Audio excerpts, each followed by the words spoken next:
Bueno, a ver, yo voy a ser muy breve porque la idea es que Pepe Sarrión y Miguel Manzanera tengan tiempo suficiente para explayarse y para que aprovechemos bien la mañana y hagamos un debate a fondo, ¿vale?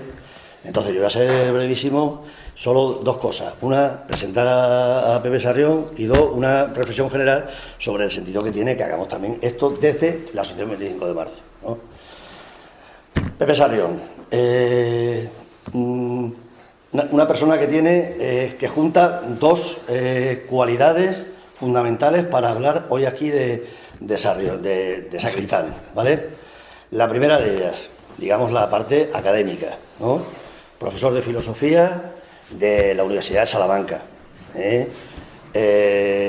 persona que dirige o codirige la sección de filosofía de la Fundación de Investigaciones Marxistas, persona que ha escrito muchos materiales ya sobre Sacristán, sobre Sartre, sobre metodología de las ciencias sociales, es decir, alguien que conoce y que hizo la tesis doctoral sobre Manuel Sacristán, ¿no? Entonces, digamos que eso sería concluyente, ¿no? Es decir, ha dedicado muchos años al estudio de Manuel Sacristán, la tesis que era sobre la ciencia en Manuel Sacristán. Digamos, esa sería la parte académica. Pero nosotros yo creo que tenemos que salirnos también de lo que es, que yo creo que a veces, también a veces nos embarga, ¿no? Sí. Una visión de la cultura en la que parece la titulitis, ¿no? Yo creo que nosotros somos otra cosa. Nosotros somos gente que sabe, o debería saber, valorar que lo académico se mide, tiene unos índices de reconocimiento formalizados, ¿no? Pero hay otras cosas que son muy importantes, a veces tan importantes y a veces más importantes que los estudios universitarios. Es el caso de Sarrión. Sarrión no es solo un académico. Yo lo conocí a Pepe Sarrión en el año, creo que era 2002-2003, que fuimos a París, cuando fuimos en autobús, ¿no? Cuando estaba el movimiento antiglobalización, los foros sociales, los que somos un poquito más, los foros sociales del movimiento antiglobalización.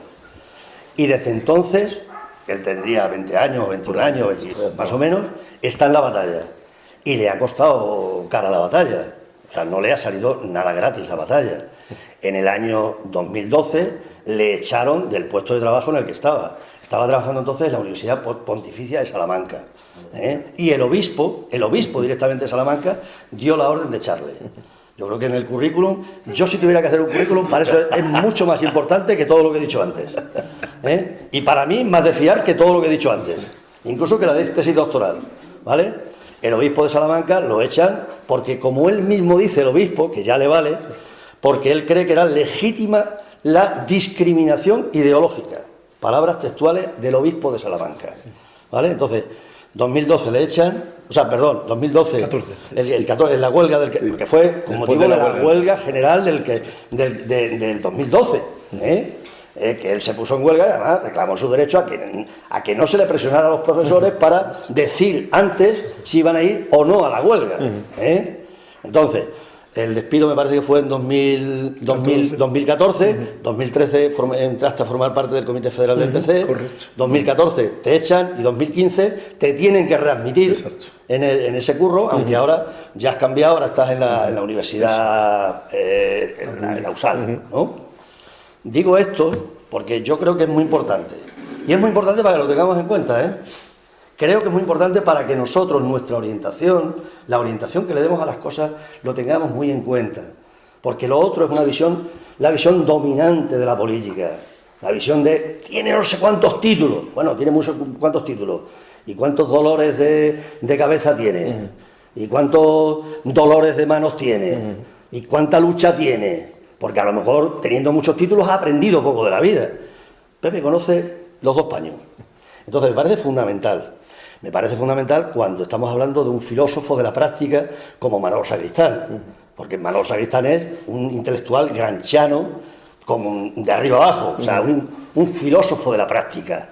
Y entonces, lo que digo es que esas dos condiciones tenemos que juntarlas. Y esa es la reflexión que yo quería hacer también sobre la importancia que yo creo que tiene que en la Asociación 25 de marzo, que en el movimiento 25 de marzo, hagamos este tipo de cosas. A ver, Los movimientos son movimientos que tienen potencia en la medida en que reúnen mucha inteligencia colectiva y funcionan de manera democrática y no tienen miedo a transgredir lo que son las fronteras muchas veces de las fronteras que le ponen a lo social, por un lado, y porque son movimientos en los que hay estudio, de la realidad. Si no hay estudio de la realidad, la praxis acaba convirtiéndose en rutinaria. Es fundamental que para que haya una praxis creativa, es fundamental la teoría. Ese es el sentido de la teoría. El sentido de la teoría no es a ver quién sabe más citas de tal autor o de cuál autor, sino es alimentar, extraer los elementos que van a permitir que nuestra praxis sea una praxis creativa, una praxis que esté permanentemente confrontándose con la realidad. O sea, no la teoría como un acopio de prestigio académico o de cualquier otro tipo, sino la teoría, como digo, como un manantial, como una fuente de la que tiene que alimentarse cualquier lucha que realmente quiera ser una lucha subversiva y que realmente quiera ser una lucha popular. Entonces, bueno, esa es la cosa. Entonces, os dejo con Pepe, para que él hable más tiempo. Yo espero no haberme extendido mucho, ¿no? Bueno, venga. Muchísimas gracias.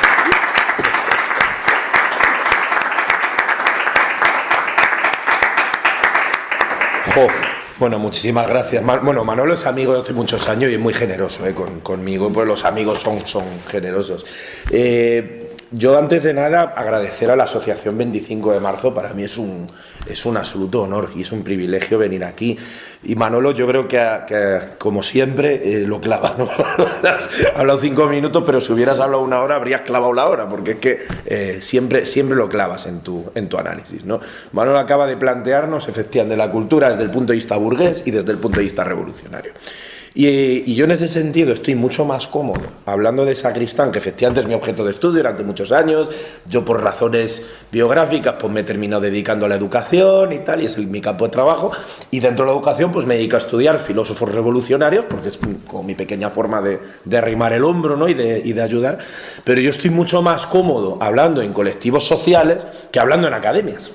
Yo pongo siempre el mismo ejemplo. Cuando yo tengo que explicar a Marx a mis alumnos, yo siempre pregunto: ¿quién ha trabajado aquí? Porque el que ha trabajado, yo le explico el capital mucho más rápido que el que no sabe lo que es trabajar. Y le explica lo que es la alienación, lo que es la extracción de plusvalía, lo entiende perfectamente bien el que ha currado. Y el que no ha currado nunca, tienes que hacer una pirueta que ya lo pillará cuando trabaje, ¿no? Pero se nota mucho. Y con la gente que estáis en la batalla, es mucho más bonito y mucho más interesante el hacer esto. Yo la 25 de marzo, además, tenía muchas ganas de conoceros en persona, porque cuando en la izquierda española nos dedicamos básicamente a llorar últimamente, ¿no? Cada vez que nos juntamos es para lamentarnos de lo mal que va todo, de tal. Y Manolo hace ya muchos años nos hablaba: estamos montando una asociación en Extremadura desde abajo con la gente y tal. Y efectivamente yo llego y veo un local nuevo, veo movimiento, veo creación, veo impulso, y ese es el camino a seguir. Yo tengo que venir aquí a aprender, no a dar charlas, pero bueno, habéis tenido la amabilidad de invitarme. Y un detalle: ha contado lo del autobús a París, pero yo cuento mi perspectiva es la otra.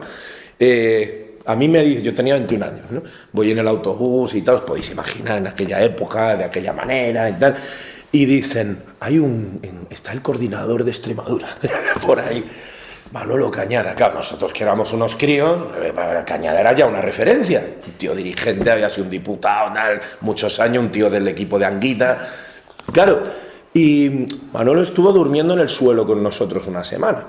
Eso no lo hacían todos los dirigentes, ¿eh? O sea, yo allí cuando llegué también veía que había quien bajaba en avión, quien iba a su hotel, y estaba el que venía en autobús y dormía en un pabellón en el suelo. Y eso es muy importante, porque una cosa que yo aprendí en las huelgas, no en la universidad, sino en los piquetes, efectivamente, es que un dirigente es aquel que en el frente de batalla, en el frente de lucha, está a tu lado y un pasito adelante. No es el que se esconde detrás, sino el que va con la gente. Y yo creo, y ese es el tipo de enseñanzas que nos da la lucha, ¿no? Yo vengo aquí a hablar de Sacristán. Sacristán tiene efectivamente varias facetas. Muchas personas lo definen como un pensador poliédrico, porque tiene muchas caras. Es cierto que es una persona, digamos, que por propio derecho pertenece ya a lo que podríamos llamar la alta cultura de España o a la academia. Para explicar esto pongo un ejemplo. En los años 70 los profesores de lógica en España todavía enseñaban lógica citando a Sacristán, ¿vale? O sea, mis padres, que no militaban en nada, ni estaban en nada y tal, estudiaban lógica con un profesor que citaba a Manuel Sacristán. Quiero decir, este señor pertenece por pleno derecho digamos, al panteón de la filosofía española. Pero, efectivamente, no se queda ahí. Sacristán podría haber tenido una vida muy cómoda, ¿no? Era un hombre, para empezar, es un hombre de clase media. Él no viene de la pobreza. Si seguimos las investigaciones de Juan Ramón Capella, luego continuadas yo creo que muy bien por Miguel Manzanera, estoy con nosotros, te citaré varias veces porque mucho de lo que voy a contar lo conocemos gracias al trabajo de archivo que hizo Miguel, que fue pionero, porque mi tesis doctoral sobre Sacristán fue la segunda, la primera fue la de Miguel, y la hizo además en los 90 en condiciones muy, muy duras, ¿no? Muy difíciles, y gracias a eso pudimos otros ir siguiendo, ¿no? Sacristán, si seguimos la biografía de Capella, es el hijo de un empresario, según Capella, de origen ceutí, de una familia no muy politizada, más bien clase media, es un empresario industrial, tanto que cuando empieza la guerra civil ellos se van de España, pasan unos meses, es verdad que esto Sacristán luego lo recuerda de mayor, pasan un tiempo en Madrid, pero ellos se van a Italia, la familia de Sacristán, el padre pasa temporadas largas en Niza, donde tiene negocios, y cuando termina la guerra vuelven a España. Y en lugar de volver a Madrid, se establecen en Barcelona, en parte también por la conexión con Francia, con Niza, con todo ese mundo, digamos, empresarial. Y el padre va a formar parte de Falange Española. El padre de Sacristán entra claramente en Falange. Creemos que más que por razones ideológicas, por razones prácticas, es decir, por razones empresariales, ¿vale? Es decir, Sacristán no es un hombre que venga de la tradición de la izquierda española, que venga de la tradición republicana. No, él viene de otro mundo social totalmente diferente y de hecho, bueno, él estudia en uno de los centros de la alta cultura catalana, donde por cierto además él milita durante un tiempo en el Frente de Juventudes de Falange, cosa que en la época era normal, es decir, si tú eras de clase media, tu padre era un hombre vinculado a Falange y tal, pues era normal que tú estuvieras un tiempo en Falange. Esto le pasó a más intelectuales españoles de la época, le pasó a Aranguren, le pasó a Gustavo Bueno, es decir, era un fenómeno relativamente normal en la época. Lo interesante es ver cómo rompe, ¿no? Yo ayer, bueno, esto de venir a hacer un acto, aquí es una pasada, entre otras cosas, por poder pasar tiempo con Manolo. ¿Os acordáis de Amanece, que no es poco, ¿no? Ese guardia civil que decía, en este pueblo somos muy de Faulkner, ¿no? Decía, en mi casa somos muy de Manolo, se me nota, ¿no? Somos muy de Manolo. Lo de pasar un día con él es muy bueno, porque ayer, aparte de castigarnos un poquillo, me dio grandes ideas, ¿no? Y ideas que voy a copiarte y te voy a usar para futuros proyectos, porque Manolo hablaba, y es correcto, de las rupturas de Sacristán. Sí. Las 3 rupturas de Sacristán. Y la primera ruptura, efectivamente, es con su propio entorno.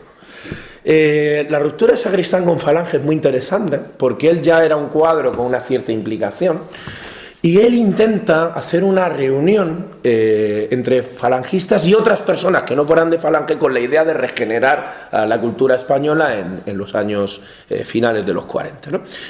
Según algunas fuentes, hay quien habla de que intentó hacer una reunión con estudiantes anarquistas, según otras fuentes hablan de estudiantes nacionalistas. Lo que está claro es que él intenta hacer un planteamiento de Falange que no es el planteamiento oficial de Falange Española, él y un pequeño núcleo de personas con las que él militaba, y eso, como os podéis imaginar, a Falange no le hizo ni puta gracia. En cuanto le pillaron, automáticamente, bueno, el jefe de su núcleo de Falange se suicida, ¿vale? Se suicida con gas en un garaje, el resto de miembros huyen y Sacristán es amenazado en la facultad de la Universidad de Barcelona. Estudió 2 carreras, Derecho y Filosofía, y en la cafetería de la facultad los estudiantes falangistas que iban con pistola, como en todos lados, llegaron allí y dijeron, tenemos una bala guardada con el nombre de Manuel Sacristán, ¿no? Entonces, bueno, ahí hay una serie de sucesos, hay un delator, obviamente, una persona que les delata, él va a buscar al delator, bueno, hay una serie de circunstancias, el delator, por cierto, cuando está en su casa se esconde, abre la criada, porque toda esta gente tenían criada, era gente de clase alta y tal, y finalmente, bueno, la cosa termina sin violencia, pero Sacristán rompe con Falange para siempre. Y entonces él empieza a tener problemas de salud. A Sacristán le va a caracterizar una salud física muy delicada toda su vida. De hecho, muere muy joven, muere increíble, no llega a cumplir los 60 años. 9 a semanas de cumplir 60, en 59. Y es una condición que le sigue toda su vida, a tener problemas de diverso tipo. Y él va a empezar a hacer una cosa que empieza a surgir en ese momento en algunos núcleos culturales en España, que es un intento de regenerar culturalmente el país, regenerar culturalmente España. Entonces él va a participar en algunas revistas, unas Estilo, otras Cuadrante, pero la más conocida es una revista que se llama Laie. Era una revista que ellos sacaban en realidad como si fuera la revista de un colegio profesional de médicos. Bueno, para liberar la censura hacían como algunas artimañas. No es que fuera una revista de izquierdas, pero sí era una revista, pues digamos, culturalmente abierta, ¿vale? Y bueno, pues ellos hacen, pues cuentan las cosas que leen, estudian a ciertos filósofos, hablan de cine, de literatura, de teatro, estas cosillas. Conseguían medio pasar la censura, porque al final eran hijos de clase media, hijos de gente adicta al régimen y tal. No la pasaban del todo, ¿vale? O sea, tenían también su censura, pero bueno, es verdad que tenían cierta capacidad. Y es muy interesante porque en torno al núcleo de Laie, ya desde la universidad, esta gente configura lo que luego se va a llamar la generación de los 50 de Barcelona, es decir, los Goytisolo, etcétera, todo este mundo cultural que va a regenerar la cultura catalana son amigos personales de Sacristán, José María Valverde, etcétera, ¿no? Él ya forma parte de ese cogollito. Y por eso digo que él, tras esta ruptura con Falange y su mundo familiar, en realidad Sacristán podría haber sido una persona enormemente tranquila, enormemente reconocida, porque él estaba llamado a ser un profesor universitario, a tener una vida muy satisfactoria y muy tranquila, pero a Sacristán le sucede algo que le cambia la vida. O sea, a Sacristán le cae una beca para ir a estudiar a Alemania. Esto Miguel lo ha estudiado muy bien, ¿no? Porque Miguel se ha entrevistado incluso con Hans Schweitz, ¿no? Y luego ojalá nos lo cuentes, ¿no? Pues yo conozco esto por ti fundamentalmente. Sacristán se va a Alemania, una ciudad que se llama Münster, en lo que sería la Alemania occidental, ¿no? La Alemania de este lado. Y allí le pasan varias cosas. Él se va a estudiar a un centro de lógica, que en ese momento era uno de los centros de mayor vanguardia, como más avanzados en temas de lógica y filosofía de la ciencia. En España esto era rarísimo, porque Falange era tan peculiar, Falange era tan dogmática, que consideraba que la lógica formal, o sea, aquí probablemente, a lo mejor hay gente aquí que le suena un poco, ¿no? Lo de la lógica formal es esto de los conectores, P implica Q, Q implica R, seguramente alguien os pueda sonar un poquitín y tal, ¿no? A mí no se me ocurre una disciplina filosófica menos politizable que la lógica. O sea, es difícil encontrar algo que te pueda politizar. Bueno, pues Falange decía que la única lógica válida era la de Aristóteles, porque como Falange era nacional catolicista, ellos decían que lo único que sirve es el planteamiento aristotélico tomista y por lo tanto la única lógica válida la aristotélica, y todo lo que fueran esas lógicas que en realidad eran muy avanzadas, que habían surgido fundamentalmente en el siglo XX, que eran lógicas enormemente potentes, ¿no? Las de Frege, Wittgenstein, etcétera. Todo eso se consideraban unas veleidades liberales, extranjerizantes, europeizantes y tal, y un buen español eso no tenía por qué estudiarlo. Y Falange, de hecho, desincentivaba el estudio de la lógica a tal punto de que los especialistas en lógica en España estaban en el exilio. Uno es García Vaca, que se exilió en el 39, estaba en Venezuela, pasó por México y Venezuela, donde se establece. Otro es Sánchez Mazas, una historia interesantísima, pues el hijo de uno de los fundadores de Falange, que es el hermano del novelista, ¿no? de Rafael Sánchez Ferlosio y del cantante de Chicho Sánchez Ferlosio, ¿no? Esta familia apasionante, ¿no? Bueno, pues el hermano mayor, que era Sánchez Mazas, conservó el apellido del padre, era experto en lógica y se autoexilió, siendo hijo de fundador de Falange y antiguo ministro, etcétera. Él se autoexilia para irse fuera porque no está de acuerdo con las condiciones, etcétera, ¿no? Entonces Sacristán, tras este periodo en Alemania, cuando retorna a España, es el mayor especialista en lógica del país. Es verdad que luego van a llegar otros, muy pronto llegará otra gente y tal, pero en ese momento concreto, cuando él vuelve, es el mayor experto que existe en lógica en España. Esto es así. Y esto no lo digo yo, esto lo dicen historiadores de la filosofía, amigos míos de derechas, ¿vale? Que se dedican a estudiar la historia de la filosofía española, ellos lo reconocen, ¿vale? Pero además en Münster no solamente le pasa esto, no solamente aprende lógica, sino que además Sacristán adquiere otro rasgo que le va a acompañar toda su vida. Sacristán se hace comunista. Yo, de casualidad, una vez di clase a un chico alemán que era de Münster. Y cuando yo conté esto, yo hablaba de esa cristadita y conté esto, el chico se le abrieron los ojos, porque claro, hacerte comunista en Münster creo que debía ser equivalente a hacerte comunista en Salamanca. Es decir, no es que fuera una ciudad con una tradición de movimiento obrero, de tal, no, o sea, era un sitio que no era como el más tal. Parece ser que podría haber influido la influencia un lógico, un profesor de lógica de Pisa, que era Ettore Cassiri, que estaba vinculado al Partido Comunista Italiano. No estamos muy seguros, pero lo cierto es que él entra en contacto con el marxismo en Münster, y sus primeras lecciones de marxismo son precisamente con Hans Schwein, con el que tú te entrevistaste, ¿no? Que además tú me contaste que era un antiguo combatiente de la Segunda Guerra Mundial que se había hecho comunista en un campo de reeducación soviético, ¿no? Luego a ver si nos cuentas esa historia, que tú la conoces mejor, ¿no? Y es muy interesante porque Sacristán aprende marxismo de un obrero fresador. Esto es un rasgo importante. Él no aprende marxismo en una academia. Él aprende marxismo de un obrero, de un dirigente local del Partido Comunista Alemán, que por cierto sería ilegalizado muy poco después.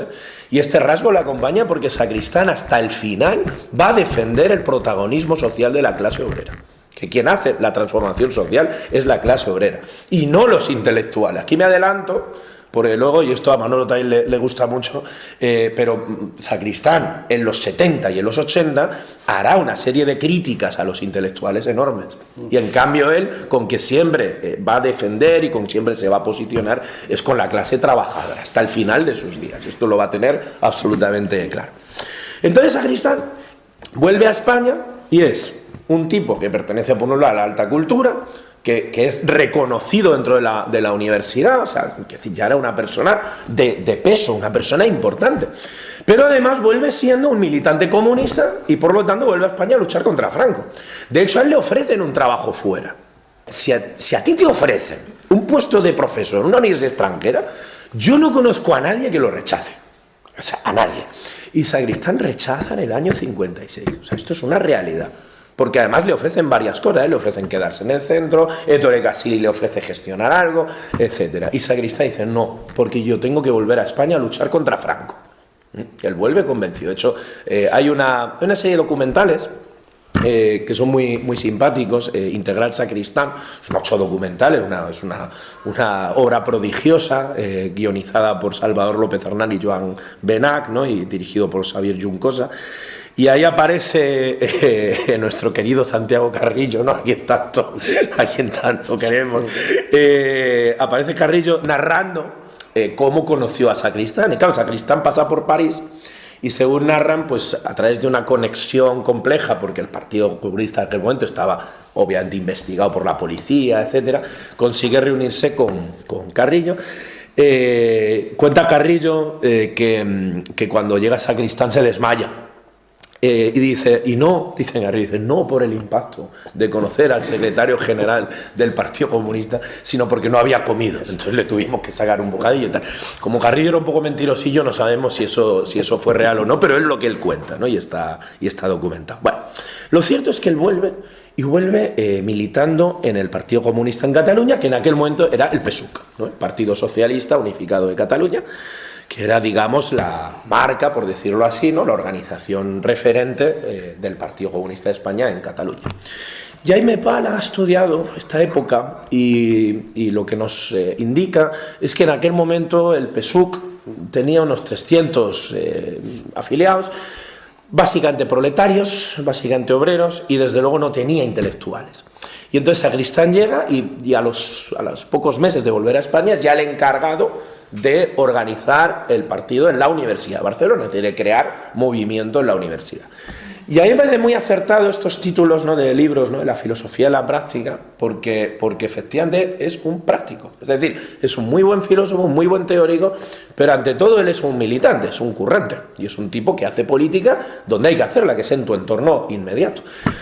Bueno, lo cierto es que Sacristán empieza a trabajar y va construyendo organización en condiciones durísimas, No tengo que explicar, no es necesario explicar aquí qué significa luchar contra Franco en el 56. Es decir, no es necesario, ¿no? La mitad de los años 50, 60, es decir, el momento más duro para hacer política, él se lo come entero, ¿no? Y lo cierto es que tiene mucho éxito. Él construye una organización en la Universidad de Barcelona bastante potente, empieza a lograr una influencia en gente que además luego muchos van a ser protagonistas de la cultura catalana. Luego podemos profundizar, si queréis, en el tipo de gente que él reúne, pero va a trabajar mucho con gente muy potente y va a ir construyendo estructura, va a ir construyendo poco a poco organización. Voy a ser un poco telemático, ¿vale? No voy a entrar mucho en detalle porque tampoco quiero tirarme aquí toda la mañana, ¿vale? Pero resumiendo mucho, y a riesgo de simplificar demasiado, digamos que la capacidad de acumulación de fuerzas que van haciendo entre mediados de los 50, cuando empiezan a trabajar, hasta mediados de los 60, en torno a 10 años aproximadamente, son capaces de hacer algo que toda Cataluña recuerda en la memoria colectiva ahora mismo como uno de los hitos más importantes de lucha contra el fascismo en la universidad, que va a ser la fundación del Sindicato Democrático de Estudiantes de la Universidad de Barcelona en un evento que se llamó la Capuchinada. ¿Esto qué quiere decir? Bueno, ellos van acumulando fuerza, van consiguiendo gente, influencias, alianzas, van creciendo, y llega un momento, todos sabéis que en la universidad franquista había unas pseudoelecciones, ¿no? Elegía unos delegados de clase que estaban marcados, ¿no? Eran todos del movimiento, etcétera. Y ellos hacen una acción que no es clandestina, sí que es ilegal, ¿vale? No clandestina, esto me lo matizó Montserrat Galcerán y yo lo tomé nota, y es la siguiente: convocan unas elecciones paralelas a las elecciones oficiales que había dentro de la universidad. Y estas elecciones paralelas las organizan, eligen unos representantes que a su vez se reúnen en una asamblea para constituir un sindicato democrático de estudiantes de la Universidad de Barcelona, cuyo ideólogo y uno de sus principales impulsores, reconocido por todo el mundo, va a ser Sacristán. De ahí salen algunos textos extraordinarios. No me voy a detener mucho en textos, ¿vale? Prefiero contar un poco lo que es su vida y dar algún detallín, y ya quien quiera que pueda meterse en lo que le apetezca. Pero lo cierto es que esta etapa va a ser impresionante y, por supuesto, le trae costes gigantes. A él le echan de varios sitios. Lo primero, le echan de la Facultad de Filosofía, porque hay una queja del obispo de Barcelona que le acusa, bueno, sabéis que Falange te metía estudiantes, ¿no?, en clase, que hacían informes a la policía, a la Falange, iba, este señor parece que ha dicho no sé qué contra Franco, este hombre parece que tal, y entonces a Sacristán esto se lo hacían, como es lógico, ¿no? Entonces se lo cargan porque el obispo de Barcelona se queja de que explicaba Kant de una manera liberal. Yo no sé si es posible explicar Kant de una manera no liberal, pero esto, a lo mejor al obispo lo que no le gustaba era Kant y ya está, o no le gustaba la filosofía y ya está, pero bueno, por lo que sea, él se lo cargan. Lo medio salvan porque lo mandan a la Facultad de Económicas, donde da una asignatura que se llama Fundamentos de Filosofía, que más adelante se llamará Filosofía y Metodología de las Ciencias Sociales. Y Sacristán va a desempeñar casi toda su carrera allí, en una facultad de Economía. Ya veis que es un poco un castigo, ¿no?, porque ya te están sacando de la tuya y te están mandando a un sitio periférico. Sacristán intenta dedicarse a su oficio, que es profesor de lógica. No olvidemos que este señor ha estudiado para eso y es su trabajo y es su vocación. Se presenta a unas oposiciones en 1962 en la Universidad de Valencia, y allí unas oposiciones a una cátedra de lógica. Insisto, este señor es el tío que más sabe de lógica de España entera. Ha publicado el manual de lógica con el que se aprende lógica en España, y se presenta a unas oposiciones, y esas oposiciones las controla el Opus Dei. Entonces, para que os hagáis una idea, si más o menos alguien tiene, ¿no?, como visualizáis lo que es la lógica, que es básicamente pues ejercicios, flechas, conectores, ¿no?, es una cosa muy, muy gráfica, muy visual, porque es ciencia formal, ¿no? Para que os hagáis una idea del grado de incompetencia y de pasteleo que había en esas oposiciones, eran unas oposiciones donde no había una pizarra. O sea, ¿cómo te pueden examinar de lógica si no puedes escribir en un examen oral? Obviamente ese tribunal no tenía ni puta idea de lógica, ni tampoco el que lo ganó. El que lo ganó, por cierto, con el tiempo sí fue un gran profesor de lógica, Manuel Garrido. Hay que decir que aprendió, sería injusto, pero es cierto, y esto hay un acuerdo, yo diría que unánimo en la academia, es cierto que esas oposiciones estaban obviamente compradas, y sabían que Sacristán era el Partido Comunista y no podían permitir que ganara esas oposiciones. Finalmente le expulsan de la universidad en el año 65, a él y a más gente, es el año que expulsan a Aranguren, bueno, hay una caída de varios profesores en aquella época, y eso fuerza a Sacristán a hacer algo que le va a acompañar toda su vida. Otro de los costes que él tiene es que se tiene que dedicar a la traducción. Yo a Sacristán lo llamo el ponente oculto, ¿no? Porque cuando tú no sabes quién es Sacristán no te das cuenta de esto, pero cuando te hablan de él, llegas a cualquier biblioteca de cualquier sitio de izquierdas y empiezas a darte cuenta de la cantidad de libros que están traducidos por él. Entonces, cuando descubrí quién era este hombre, los libros que yo leía, resulta que me da traducción Manuel Sacristán. Digo, coño. Claro, Domingo Curto cifraba en 28.000 páginas de traducción. López Hernán ha subido la cifra hace poco y ha empezado a hablar de 30 y pico mil páginas. De alemán, inglés, francés, italiano, catalán, latín y griego antiguo. Además aprendió náhuatl ya de mayor por una estancia en México, que sería otra etapa, ¿no? Muchas cosas que traducía, las traducía porque realmente eran magníficas. O sea, hay materiales extraordinarios traducidos con él. Pero también tradujo mucho para comer. O sea, es un hombre que se ve obligado a malvivir de la traducción. Además, la traducción estaba muy mal pagada, ¿no? Y es un hombre, hay cartas, Sacristán era un hombre muy correcto, no solía decir, a diferencia de nosotros, no decía palabrotas, era muy correcto y ya. Pero hay alguna carta donde él sí que dice, mira, esto que he traducido es una auténtica mierda, pero pagaban muy bien la página. Claro, y hay que comer. Entonces, todo eso él lo paga. Lo paga también en su estilo de exposición. Sacristán es un autor que escribe en un estilo fragmentario. Y en parte yo creo que tiene que ver porque le interesan muchas cosas, pero en buena medida por la precariedad en la que vive. Es decir, si tú estás precario, malviviendo de contratos de traducción que te caen, te medio llueven, que la mitad los haces para comer, tal. Encima, militando clandestinamente. Él contaba en una entrevista que la mitad de su tiempo se iba en borrar huellas de su actividad. Claro, es que la clandestinidad es lo que había. Claro, y eso le lleva a que este hombre solo escribe 2 libros en toda su vida, que es el Manual de Lógica y su tesis doctoral. La tesis la tenía que hacer porque si no, no trabajaba. Proyectó más libros, pero estos libros se quedaron a mitad. Por ejemplo, tenía uno sobre los problemas del conocimiento, del cual escribe 4 capítulos, porque le expulsan de la universidad y la editorial le dice, ni te molestes. No lo acabes, porque no te lo vamos a publicar, no vamos a publicar el libro de un tipo represaliado por el gobierno, porque nos cierran la editorial, ¿no? Y esto le persigue toda su vida, ¿no? Yo un cálculo así a brocha gorda, ¿vale? Un poco por encima calculo unos 150 escritos en vida, ¿vale?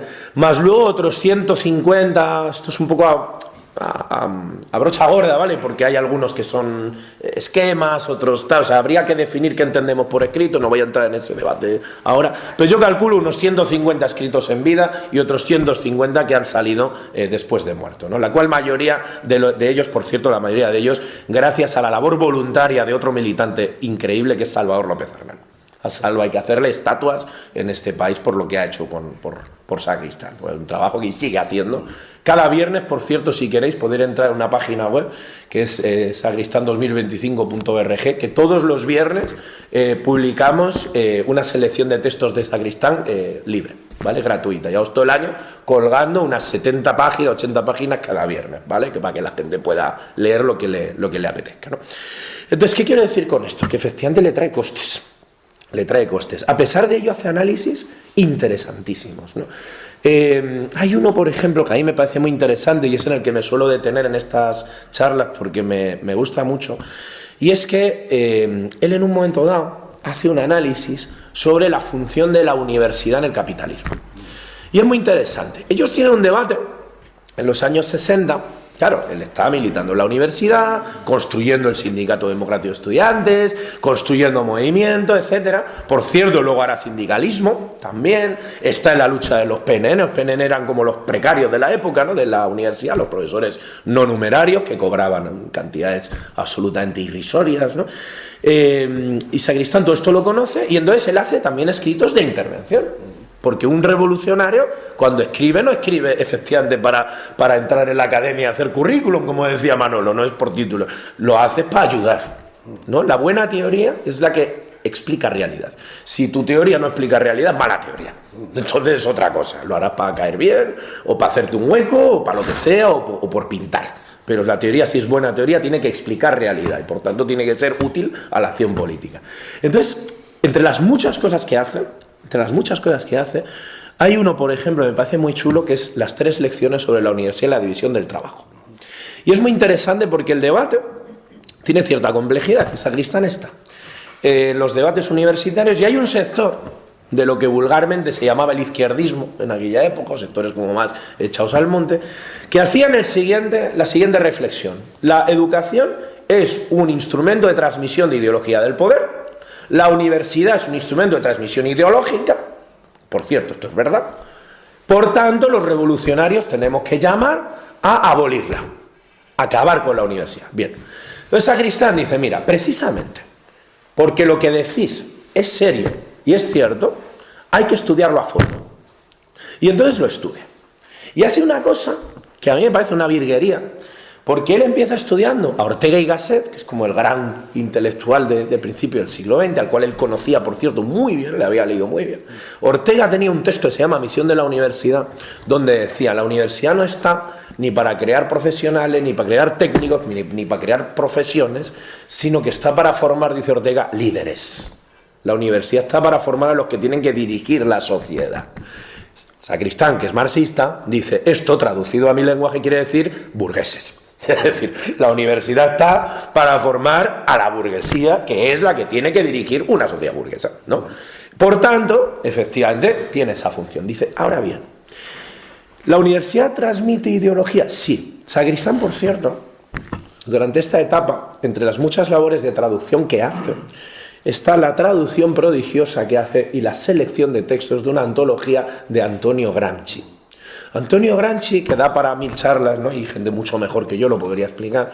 Antonio Gramsci, en aquel momento además era dificilísimo, porque no había traducciones, no existía la edición canónica, que es la de Valentino Yerratana, que es la que más orienta, y Sacristán, que hablaba un italiano perfecto, por cierto, su pareja, su esposa, Giulia Dinolfi, italiana, del Partido Comunista Italiano, humanista, hispanista, una persona enorme, cultura, una feminista además luchadora, muy, muy consecuente, y Sacristán hizo un gran trabajo analizando, entresacando, seleccionando textos de Gramsci que traduce, que selecciona, que elige para una antología. El esfuerzo fue tan grande que empezó un prólogo y no lo pudo acabar. Luego explicaré por qué, ¿vale? Entonces, Sacristán conoce muy bien Gramsci, conoce muy bien Ortega. Y estamos en este texto, en estas 3 lecciones sobre la universidad y la división del trabajo. Y Sacristán dice, ¿es la universidad una transmisión de hegemonía? Sí, pero ¿cómo? Y Sacristán, esto lo voy a explicar muy en titulares, ¿vale? Muy, muy simplificado, ¿vale? Pero el texto está ahí para quien lo quiera leer y a mí me parece una pasada. Sacristán dice, mira, es que hay 2 formas de transmisión de hegemonía, o de transmisión ideológica, si queréis. Una que llama mediata y otra que llama inmediata. La transmisión inmediata, o directa, si queréis llamarla, es la típica que conocemos todos, es decir, el profesor en clase. Esto lo conocemos todos. Si tú te vas a una facultad de economía, no te vas a encontrar mucho profesor marxista. No va, o sea, la mayoría van a ser neoliberales. Y por tanto, el tipo de educación que te van a dar es esa. Y si tú te vas a una facultad de Derecho, la gente va a ser conservadora. Porque además hay todo un sistema armado para que eso funcione. No es que la universidad funcione mal, es que ese es el papel, ¿no? Y eso es una transmisión inmediata o directa de hegemonía, la que tú recibes en el aula de tu maestro. Ahora bien, hay otra, la mediata o indirecta, diría yo, más jodida, más complicada. Y es la siguiente, no todos entramos a la universidad en las mismas condiciones. Es más, antes solo entraban algunos y la mayoría de la población se quedaba fuera. Y efectivamente, dice Sacristán, hay una pulsión del pueblo hacia el conocimiento. Esto lo hemos visto, ¿no? En España, familias obreras o campesinas haciendo un esfuerzo económico, personal gigante para que sus hijos estudien. España está llena de ejemplos. Hay una pulsión del pueblo hacia el conocimiento. Dice. Y eso para la burguesía es un problema. Porque si la universidad se llena de obreros, pierde esa función hegemónica, que es la formación de quienes tienen que dirigir la sociedad. Es decir, la función de la universidad en el capitalismo es que haya una gente preparada para dirigir la sociedad y otra que no. Y por tanto, la entrada del pueblo a la universidad significa una crisis de esa función. Y entonces los revolucionarios, la gente de izquierda, no podemos luchar por abolir la universidad, sino que hay que luchar porque la gente entre en la universidad. Fijaos este análisis, que es muy fino, es un análisis, como veis, muy interesante, porque es muy político, muy práctico, y a la vez muy fino, un análisis muy riguroso. Pero es que además, y esto es una cosa que a mí me sorprende, yo en los años 2000 y pico, 2007, 2008 por ahí, ¿no? El PSOE, como siempre, nos hizo una de sus trapas habituales y hizo una reforma universitaria conocida como el proceso de Bolonia. El proceso de Bolonia nos opusimos un importante grupo de estudiantes y algunos profesores, no muchos, una cosa más bien chiquitita.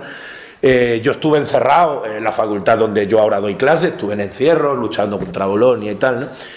Y claro, el PSOE nos decía, es que vosotros sois reaccionarios, porque no queréis modernizar la universidad, ¿no? El PSOE es una maquinaria magnífica de este tipo de discursos, ¿no? Entonces, muchos jóvenes comunistas empezamos a decir, coño, tenemos que hacer un análisis marxista de la universidad, y encontramos este texto. Y algunos empezamos a rebuscar en este texto.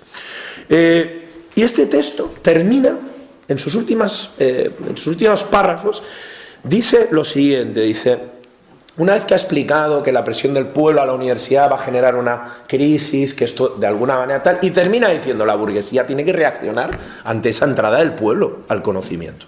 ¿Y cómo lo va a hacer? Y Sacristán dice, por el momento, el poder capitalista parece preferir estrategias más flexibles para bloquear la crisis universitaria. Su intento principal se dirige a frenar las consecuencias del aumento de la población estudiantil. Los agentes más burdos, más primitiva y groseramente burdos del capitalismo, preferirían anular simplemente el proceso. Y así, por ejemplo, Fabián Estapé, era el rector, proponía recientemente que en la universidad hay que ir poniendo, como en los bares, el reservado, el derecho de admisión. Pero la táctica que se impondrá no será probablemente la de esa torpe zafiedad. Se trata de recomponer la universidad tradicional, introduciendo o reforzando barreras horizontales que produzcan aún más estratificación, estamentalización intrauniversitaria, es decir, graduados de primera, de segunda y de tercera. Esta política es inteligente. El modelo es el sistema norteamericano. Esto está escrito a finales de los 60. Nosotros, cuando leímos esto, dijimos, coño, claro, ¿qué era Bolonia? Desvalorizar, eliminar o quitar peso a las licenciaturas, sustituirla por unos grados, con un grado y no comes. Con un grado no comes. Tú tienes que hacer grado y máster. ¿Cuánto cuesta un grado? Entre 1.000, 2.000 al año. Un máster, 3.000, 4.000 para arriba. Está clara la cosa, grados de primera, de segunda y de tercera. Plan Bolonia, desde mi punto de vista, es una aplicación de este análisis de Sacristán. Yo no creo que el marxismo tenga capacidad predictiva, ¿eh? No lo creo, pero en este caso lo clavó. Y hubo que esperar 50 años, ¿eh? Pero efectivamente creo que lo clavó. Bueno, pongo esto como un pequeño mínimo ejemplo de toda esa enorme cantidad de análisis que aparecen, que trufan y que se puede rebuscar. Esta expresión rebuscar es tuya, por cierto, te la he quitado también, que es muy bonita, ¿no? Bueno, no me enrollo mucho con esto, es una etapa muy bonita y podría estar horas, pero no lo voy a hacer porque todo tiene su final. Y hay como varias periodizaciones de la vida de Sacristán. Yo suelo utilizar dos. Una que hace Juan Ramón Capella en su biografía y otra que proponen Paco Fernández Buey y Salvador López Arnal en el prólogo de su antología de Catarata. Y más o menos coinciden en que Sacristán tiene 4 etapas, ¿vale?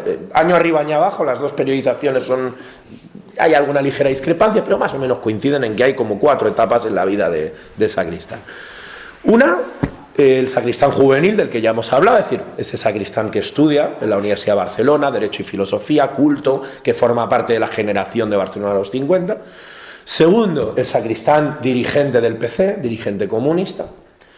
Tercero, una etapa de transición que empezaría en 1969 hasta mediados de los 70.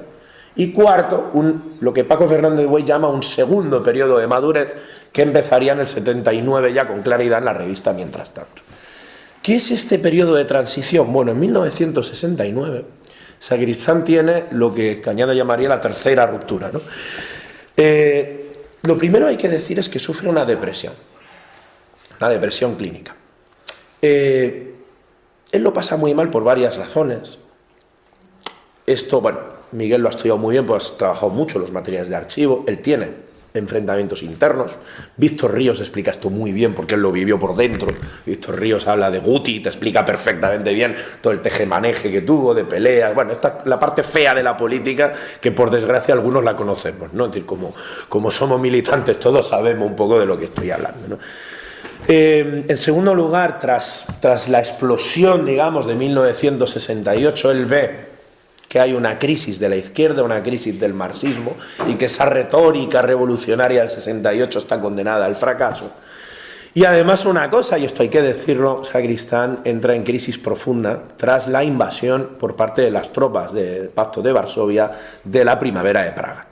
Es decir, el intento de reconstrucción del socialismo en Checoslovaquia con Alexander Dubček, etcétera, que es reprimido, digámoslo con todas las letras, es reprimido por el Pacto de Varsovia, a Sacristán le va a asumir en una depresión profunda, en la que hay muchos factores, insisto, no solo este, y esto le va a llevar a buscar un cambio, una transformación. Fernández Buey, que escribe maravillosamente, lo explica así. Dice, Sacristán, leo a Paco, ¿vale? Sacristán fue un marxista que en su obra trató siempre de complementar conocimiento científico y pasión ético-política. Lo de la pasión es importante, ¿eh? Esto también es raro entre los marxistas y comunistas de la época. Los ha habido muy cientificistas y los ha habido muy moralistas, pero que hayan complementado tan bien como él el interés por la ciencia y el conocimiento científico y la pasión ético-política, pocos. Y así, cuando en el marxismo que él conoció en los años 60 faltaba ciencia y sobraba pasión, verbalismo, palabrería o retórica, y estoy pensando en el 68 y en lo que vino inmediatamente después, Manuel Sacristán puso el acento en la importancia de la lógica, la argumentación racional, la epistemología y la metodología. Y en cambio, cuando en el marxismo que conoció en los 70 y después de los 70 sobraba cientificismo y faltaba pasión, entonces, y estoy pensando, dice Paco, en los Althusser, los Coletti y los discípulos de los Althusser y los Coletti, entonces Manolo Sacristán puso el acento en la importancia de la práctica revolucionaria y en la dimensión ético-política. Y por eso, desde los años 70, a Sacristán le gustaba más llamarse a sí mismo comunista que marxista. Esto es Paco Fernández Buey en 2011, una de sus últimas intervenciones y tal, en la fin. Hay un cambio en Sacristán. Fernández Buey lo llama periodo de transición, ¿no? Y efectivamente esto es algo en lo que él busca. Él está, bueno, lo pasa tremendamente mal. Yo tengo algunos fragmentos de algún texto autobiográfico donde se autoanaliza, lo pasa fatal. Bueno, él además se da cuenta de todo lo que ha perdido también, ¿no? Un tipo que ha pagado, bueno, como tanta gente, ¿no? En la lucha política y tal. Y entonces él prevé y se da cuenta de la crisis del comunismo. Él la percibe cada vez con más claridad. Voy a tomar prestado una expresión que no es mía, se la robo a Toni Domènech, la usa en Integral Sacristán, la voy a expresar mal porque yo hablo peor que Domènech, pero ahí me parece muy bonita. Si yo tengo un objeto preciado, algo que yo amo, y se rompe, yo tengo varias posibilidades. Una es decir, nunca me gustó. A mí nunca me gustó el jarrón. Este objeto nunca fue mío. No sé por qué decís que me gustaba, era una cosa de juventud, ¿no? La segunda posibilidad es negarlo. No está roto. El jarrón está estupendo, está hecho una mierda, pero para ti está perfecto. La tercera posibilidad, la única razonable, es tomar ese objeto y con cariño, con paciencia, con cuidado, reconstruirlo. Observar qué piezas sirven, cuáles no, cuáles hay que sustituir, cuáles hay que hacer de cero y volver a construir ese objeto amado. Y esas son las tres posibilidades que puedes hacer con el comunismo. Es decir, puedes o negar que eso estuviera, no, iba de puta madre, nos caímos por un tropezón. La posibilidad de decir, era un desastre, la típica, todos los que se fueron al PSOE por filas y columnas, ¿no? Yo comunista, una cosa de juventud, o nunca, nosotros no sabemos. O lo que hacéis vosotros. Reconstruir el proyecto revolucionario despacio, desde abajo, en los pueblos, crear locales, buscar qué sirve de la tradición, qué no sirve, la reconstrucción. Y Sacristán en esta etapa entra en una fase que creo que está haciendo algo parecido. No sé si hay gente aquí que le guste la novela negra. Hay un autor de novela negra muy conocido que es Vázquez Montalbán. Montalbán era del PSUC también, de hecho tuvo algún rifirrafe que podríamos luego contar, ¿no? Aunque luego se reconcilió con Sacristán y tal, ¿no? Pero tuvo algún desencuentro. Vázquez Montalbán escribió una novelita que se llama Asesinato en el Comité Central, donde él básicamente parodia al Partido Comunista de su época, ¿no? Y es una novela muy interesante porque, entre otros personajes, hay un tipo que se llama Justo Cerdán, que rima con Manuel Sacristán. Y qué casualidad que es de Barcelona. Y qué casualidad que llega a Madrid a una charla sobre ecología y que además tiene una revista que se llama Hasta Luego. Sabéis que la revista famosa de Sacristán se llamaba Mientras Tanto. Y qué casualidad. El mamón de Montalbán empezaba el libro diciendo: no, esto no hay ningún personaje real. Es una polla. Lo sacó uno a uno, vamos. Y le retrata como un excéntrico, ¿no? Aparece con una cierta excentricidad en la novela. Claro, yo creo que esta es algo. ¿Por qué? Porque el Sacristán de los 70 aparece haciendo cosas que realmente son extrañas en la tradición. Que un tipo que ha traducido el Antidiuring de Engels, que ha traducido a Seleni, que ha traducido a Lukács, tradujo una barbaridad de libros de Lukács. Miguel está en el archivo y gracias a él tenemos las cartas que se escribieron y tal, ¿no? Y de repente Sacristán, que durante esta etapa escribe, ¿de acuerdo? No es que no escriba, le escribe, pero aparece con algunas cosas que chocan mucho. La primera es que aparece con una selección y traducción de textos de Ulrika Meinhof, que era la principal dirigente de la fracción del Ejército Rojo, de la RAF, la Rote Armee Fraktion, que era básicamente un grupo de extrema izquierda que se dedicaba a hacer acciones de lo que vulgarmente llamaríamos terrorismo, ¿no? O sea, no hacían otra cosa. Y él traduce, por cierto, sabemos por Vicente Romano que él coincidió con Meinhof en Münster, y él traduce. No es que él esté de acuerdo con Ulrika Meinhof, pero le parece interesante analizar estrategias revolucionarias de gente, y cito literalmente, que va en serio. Que va en serio. Esto por un lado. Por otro lado, y esto ya sí que vuelve loco al personal, traduce la biografía de que había escrito un señor que se llamaba Barrett, del indio Jerónimo. El indio Jerónimo era el líder de la tribu indígena mal llamada Apache. Apache era una palabra despectiva, en realidad eran los chiricahuas. Y Jerónimo era el último líder que muere en la cárcel, obviamente, ¿no? Absolutamente represaliado por Estados Unidos. Y Sacristán hace una traducción y además una edición, es decir, él estudia la cultura chiricahua, la cultura de Jerónimo, etc., ¿no? Claro, la gente se quedó a cuadros, pues dice, este señor cómo ha pasado de editar las obras completas de Marcienga a Jerónimo y una terrorista alemana, ¿no? Y él luego en entrevistas lo explica. Y claro, él dice, miren, yo empecé a observar en los años 70, y él además habla incluso de una cierta inhibición, ¿no? De que empieza a opinar como a un nivel más bajo y tal. Sacristán, por cierto, dimitió de sus cargos del PC, dimitió del Ejecutivo en el 69, se mantuvo como militante hasta la legalización, porque no quería hacer daño. Sabéis que en los 70 hay todo un exhibicionismo autodestructivo de gente que se va al PSOE, además lo grita, lo anuncia, yo soy del PSOE, bueno, el capullo este de Semprún, tal, toda esta gente, ¿no? Que eso es muy, muy habitual. Sacristán no. Sacristán no. El primero rompe por la izquierda, no por la derecha, y segundo mantiene una actitud de tranquilidad y una actitud de serenidad para no hacer daño a los que están luchando en condiciones de clandestinidad. Y solo se va del PC ya cuando el PC es legalizado, y además se va para apoyar a otros movimientos de izquierdas, no se va al PSOE. Y él cuenta que cuando está en esa etapa de transición se da cuenta de que los partidos comunistas occidentales están cayendo en una locura ultrasensata. La locura ultrasensata de los partidos comunistas occidentales que creen en la vía parlamentaria al socialismo. Está hablando del eurocomunismo. Él le reconoce algunas cosas positivas al eurocomunismo, como por ejemplo una capacidad analítica, es decir, reconoce mejor la realidad, le reconoce una tradición democrática. Sacristán es un convencido de que ser comunista es ser un demócrata desde la Segunda Guerra Mundial. Eso es una experiencia que han aprendido todos los comunistas europeos, la defensa de la democracia. Pero el eurocomunismo es un engaño, porque es decirle al pueblo y decirle a la militancia que podemos construir el socialismo por vía parlamentaria y a través de las instituciones burguesas. Y eso es engañar. Sacristán dice, mire, el eurocomunismo es un repliegue táctico. Y en la tradición revolucionaria lo que no podemos hacer es mentirnos. Lo que no podemos hacer es engañarnos unos a otros. Si tenemos que replegar en un momento dado, se repliega uno. Y no pasa nada.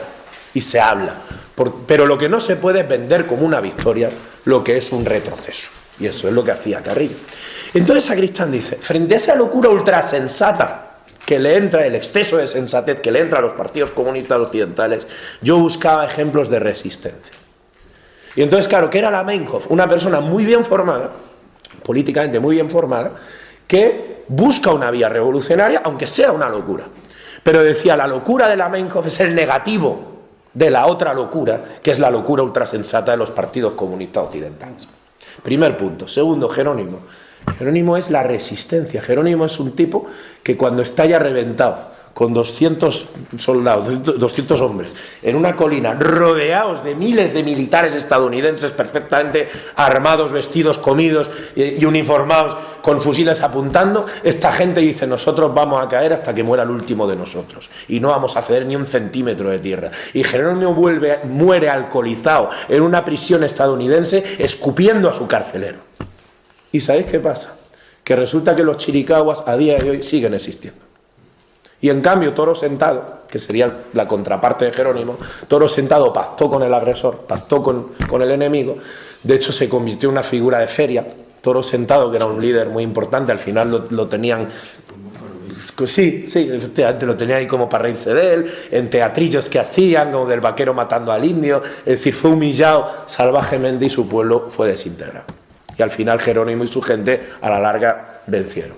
Y entonces Sacristán decía, ¿qué pasa? Que no siempre, o a veces, hay que dar batallas, aunque se sepan perdidas.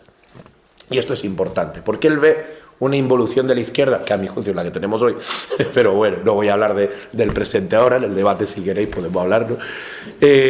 Yo creo que lo percibe muy bien. Y entonces dice, hay que reconstruir el proyecto. Y entramos en la cuarta y final etapa. Y claro, él es una persona muy atenta. Él, entre otras cosas, tiene una formación científica extraordinaria, porque en Münster además la ha adquirido, ha estudiado mucho filosofía de la ciencia, conoce muy bien los desarrollos científicos, y entre otras cosas lee un informe de 1972 que se llama Informe del Club de Roma sobre los límites del crecimiento. Este informe demuestra con datos algo que en principio el sentido común nos dice que deberíamos más o menos ver, pero que no veía mucha gente, ¿no? De hecho, el anarquismo lo vio más antes que nosotros. El anarquismo fue más rápido para eso. ¿Qué dice el informe del Club de Roma? Algo muy fácil. Tú no puedes crecer económicamente, una sociedad no puede crecer económicamente de manera infinita en un planeta finito, en un planeta limitado, punto. Es decir, el crecimiento tiene unos límites. Esto no cayó muy bien. A la derecha no le gustó, pero a la izquierda tampoco. Pues claro, primero porque la tradición nuestra, pues eso le costaba entenderlo. Segundo lugar también, hombre, cuando tú vienes de la pobreza, que te digan que el socialismo no va a ser el reino de la abundancia, sino que es una sociedad en la que va a haber que controlar el crecimiento, hombre, es difícil, ¿no? Pero Sacristán desde el principio observa que este informe es un informe cierto, es un informe científicamente acertado y que políticamente hay que trabajarlo. Y entonces hay que reconstruir la tradición revolucionaria y hay que tener en cuenta lo que dice este informe.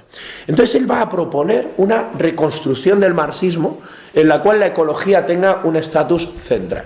Ojo, ser verde no significa ser menos rojo. Esto es una cosa que hablábamos ayer, ¿no? Y a veces ha habido gente que de manera más o menos malintencionada vendía que lo verde y lo rojo son como contrarios, que hacerte verde es como hacerte más moderado y tal. No, mirad, la perspectiva socialdemócrata a la que Sacristán se opone toda su vida, Sacristán siempre es contrario a la socialdemocracia, siempre. La perspectiva socialdemócrata consiste ¿en qué? En hacer una distribución de beneficios al pueblo sin alterar la estructura de producción. Es decir, las fábricas son de los mismos, los campos son de los mismos, pero aumentamos los salarios y repartimos un poquito de tal, ¿no?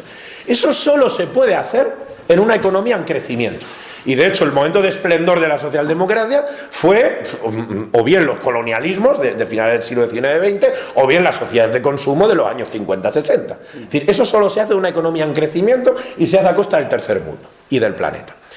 Ahora bien, lo que nos dice el planteamiento ecológico es que no es posible crecer indefinidamente económicamente, que la economía tiene que llegar a un punto en el que deje de crecer. Y por lo tanto, eso significa que el capitalismo es inviable, porque un rasgo central del capitalismo, y Marx lo explica perfectamente bien, un rasgo central del capitalismo es que la economía siempre crece, siempre crece. Si no crece no es capitalismo, otra cosa, es otra cosa. Por tanto, asumir el paradigma ecológico implica asumir ser revolucionarios. No podemos ser socialdemócratas si somos ecologistas. Es un retorno a la raíz revolucionaria del marxismo. Es una cosa que a Sacristán le interesa siempre. Está en sus análisis de Lukács, de Gramsci, de Lenin, de tal. Siempre. Recuperar la raíz revolucionaria. Y él ve en la ecología eso. Por supuesto, esto implica replantear la tradición. Una cosa apasionante de Sacristán es que no le importa fajarse con los fundadores. Es decir, si Sacristán tiene que decir que hay esta tesis de Marx que hay que replantear, se replantea. Porque no somos una secta. No somos una iglesia, no tenemos santos. Es más, es que Marx cambió de posición en ciertas cosas. Coño, en el libro primero del Capital, más o menos, uno puede ver que la teoría del cambio social en Marx era lo que él llama la tendencia al choque, o el choque tendencial, entre el desarrollo de las fuerzas productivas y el marco de relaciones de producción. ¿Qué quiere decir esto? Explicado en cristiano. Vamos a ver. Tenemos, por un lado, una economía que es muy capaz de desarrollar fuerzas productivas. El capitalismo, si algo tiene, es que produce un huevo. Por eso los chinos están implantándolo a su manera, ¿no? Tiene una capacidad productiva inmensa, pero con una condición, que esa ganancia sea privativa, es decir, una estructura de clases. Si no, no funciona. Para Marx, eso genera crisis cíclicas. Es decir, esa estructura privativa, esa estructura de clases que privatiza la ganancia, genera una tendencia a las crisis, lo cual explica para Marx la posibilidad de una revolución. ¿Qué es el socialismo? La liberación de esas fuerzas productivas para todos. Es decir, quitamos la estructura de clases y por tanto ya la capacidad productiva de la sociedad será liberada. Por tanto es una especie de reino de la abundancia. Y Sacristán dice, esto hay que replantearlo. Esto no se puede plantear así. Porque las fuerzas productivas, de hecho les cambia el nombre. Y deja de hablar de fuerzas productivas y empieza a hablar de fuerzas productivo-destructivas. Que por cierto es una expresión que Marx usa en la ideología alemana, pero no con ese significado. No con ese significado, ¿no? Pero es curioso, ¿no? ¿Qué quiere decir esto? Que las fuerzas productivas no solo producen, también destruyen. Y por lo tanto no se trata de desarrollar las fuerzas productivas como se había planteado en la tradición marxista, sino que se trata de hacer avanzar o paralizar o incluso hacer retroceder selectivamente. La palabra selectivamente es fundamental, porque es que democráticamente escogemos la sociedad en que hay que crecer, en que hay que parar y en que hay que echar para atrás. Esta es la clave. Para esto él además lee a gente muy potente, un tipo extraordinario que es Wolfgang Hartwig. No me voy a enrollar con esto, pero es apasionante. Escribe un libro llamado Comunismo sin crecimiento, así entre interrogación, que él no traduce, lo traduce Domenech, pero por intervención de Sacristán y le difunde, etc. Y se empieza a interesar mucho por el enganche de marxismo y ecología, ¿no? Y esto nos lleva a que va a iniciar una serie de proyectos culturales, ¿no? Uno es la revista Materiales, pero yo creo que la más significativa es la revista Mientras Tanto. El propio nombre de Mientras Tanto ya es muy indicativo, porque si os acordáis, las revistas de izquierda de la época tenían nombres como muy optimistas, ¿no? Es decir, una revista de izquierdas tú le ponías un título Triunfo, Vanguardia, Avance, ¿no? Los portugueses, Unidad, Italia, bueno, eran títulos de vencer, de victoria, ¿no? Y Sacristán en la carta a la redacción al número 1 de la revista Mientras Tanto dice, parafraseando, dice, hombre, nos han derrotado, estamos en la derrota, así que mientras tanto tendremos que estudiar. O sea, un poco la idea es esa, es como una de decir, bueno, está claro que a la izquierda tenemos un problema, así que mientras tanto mantengamos racionalmente sosegada la casa de la izquierda, dice, sosiego para poder debatir racionalidad. Y esa revista Mientras Tanto, que además, mientras tanto, el título es con minúsculas, hay una declaración de intenciones incluso en eso, ¿no? Y mientras tanto hace algo muy curioso, y es que va cambiando los colores de las portadas. El primer número, el número 1, es el color rojo. El número 2 es el color verde. El número 3, el color violeta del feminismo. Es el proyecto Roji Verde Violeta. porque el nuevo proyecto revolucionario tiene que tener la tradición ecológica, tiene que integrar y relacionarse de manera muy eficaz con la tradición ecológica, tiene que tener sin duda de manera protagónica el feminismo, movimiento que él conoce muy bien porque además, vuelvo a decir, su pareja era una excelente activista y teórica feminista, muy avanzada además para la época. Y por supuesto al movimiento obrero, pero además, y esto dice en la carta a la redacción, dice el movimiento obrero, pero no para perderse en el triste ejército socialdemócrata una vez que ha cumplido su función para los poderosos, sino el movimiento obrero revolucionario. Y esas tres tradiciones se van entroncando de manera simbólica en las portadas de estas revistas, ¿no? A principios de los 80, de hecho, incorporará un cuarto color, que será el blanco del movimiento por la paz. Porque Sacristán, efectivamente, dimite de sus cargos en el 69 y abandona el PC en la segunda mitad de los 70, pero nunca deja de militar. Él va a fundar el Comité Antinuclear de Cataluña, donde va a ser muy activo en la lucha contra las nucleares. Él va a participar en una escuela de alfabetización de obreros en Can Serra, donde él daba clase a obreros inmigrantes de interior. A mí esto me parece importante, ahora que ciertos sectores de pseudoizquierda dicen que tenemos que rechazar a los inmigrantes, y estoy pensando en eso que llaman rojipardo y ese tipo de estupideces que tenemos que soportar, hay que recordar que los nuestros siempre han estado con el inmigrante. Y el inmigrante antes era de interior, ahora es de exterior, pero la clase obrera es una, ¿no? Él trabajaba mucho con esto, aprendía mucho, hay anécdotas muy interesantes de lo que él aprendía de sus conversaciones en estas clases, y además se va a involucrar de manera muy activa en los comités contra la OTAN. Cuando Felipe González, como sabéis perfectamente, nos traiciona por quinta o sexta vez y decide que pasar del OTAN de entrada no a OTAN sí, Sacristán se implica mucho, porque además él ve el riesgo de guerra y el riesgo de guerra nuclear.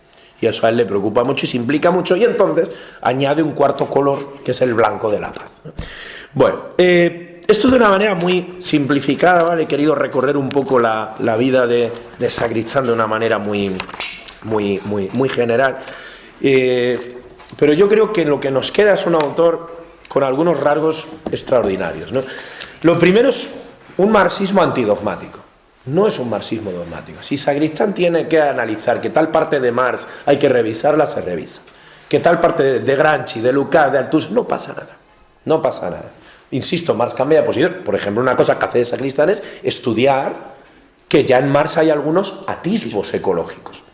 A ver, esto no quiere decir que Marx sea ecologista, no lo era, no podía serlo. Pero si tenía algún atisbo, entonces, por ejemplo, recuerda que hay una sección del Capital titulada Agricultura y Gran Industria, donde Marx termina diciendo que el capital depreda las dos fuentes de toda riqueza, que son la tierra y el trabajador. Y ya dice que el capital depreda la tierra, ¿no? De hecho, en el libro tercero del Capital, curiosamente, el último capítulo, Marx dice, no hay dos clases fundamentales, dice, sino tres: burguesía, proletariado y rentismo. Muy interesante ahora con la crisis de la vivienda, ¿no? Entonces Sacristán observa que hay como detalles, como pistas que los fundadores han visto. Por ejemplo, que Engels tiene textos donde dice que en el socialismo no podemos tener grandes ciudades, no podemos vivir en grandes urbes. Joder, y el concepto que tendría Engels de gran urbe sería Londres, el Manchester o tal del siglo XIX. Si este hombre conoce Shanghái, le da algo. ¿Se imagina? O Madrid o Barcelona actuales, ¿no? Es decir, pues él plantea que no se puede sostener el modelo de gran ciudad. Ellos ven algunas cosas, pero no las sistematizan, y luego además la tradición posterior, viva, pues enfatizaba unas cosas más que otras, lógicamente. Entonces Sacristán tiene atisbos, aunque también dice que tampoco somos una religión y por tanto no tenemos por qué estar bascando siempre en los clásicos son para leerlos, para respetarlos, para aprender de ellos y también para enmendarlos si hace falta. Y Sacristán distingue siempre lo que es el estudio riguroso de un autor, filológico, dice, la expresión que usa, porque lo que no se puede es manipular a un autor para que diga lo que yo quiero, que es lo que hacían, por ejemplo, los eurocomunistas con Gramsci, por ejemplo, de hecho lo dice al hilo de eso. No se puede manipular a un autor para que diga lo que a mí me apetece, pero una cosa es leer al autor, y esto se lee con rigor y con esfuerzo, con tal, y otra cosa es continuar la tradición, y para continuar la tradición somos libres, y eso es otra cosa, y por tanto, como no somos una religión, pues tal. Entonces nos queda un marxismo, yo diría, muy antidogmático, en tiempos en los que el marxismo teórico pues tenía ciertas caídas de dogmatismo en ciertas cosas, una concepción del marxismo muy interesante, porque para él el marxismo no es una ciencia, sino que es una tradición. Es una tradición del movimiento obrero. Es muy interesante porque en esa época se decía mucho lo de que el marxismo es una ciencia. Althusser, por ejemplo, ¿no? Estaba muy de moda, era muy fuerte y tal. Y Sacristán dice, no, no es una ciencia, sino que es una tradición revolucionaria del movimiento obrero, su sujeto es el obrero, que, eso sí, se relaciona o utiliza de manera privilegiada la ciencia, porque en la medida que somos materialistas, nuestro método de conocimiento tiene que ser científico. Es decir, no podemos inventarnos cosas. Y la ideología no explica realidad, en todo caso la complica, ¿no? La ciencia explica realidad.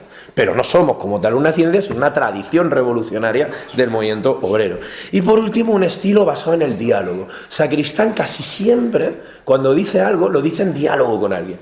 Él analiza la noción de dialéctica en polémica con Engels, analiza las ideas de Lukács, analiza el diálogo con Gramsci, incluso es crítico cuando hace falta, analiza a los filósofos de la ciencia, es decir, es un tipo que siempre su pensamiento es dialógico. Quizá por eso es tan complejo, porque claro, es un autor fragmentario y encima de todo, como habla en diálogo, tienes que saber un poco lo que dice el otro para poder enterarte un poquitín. Pero es muy interesante porque al final es uno de los nuestros, ¿no?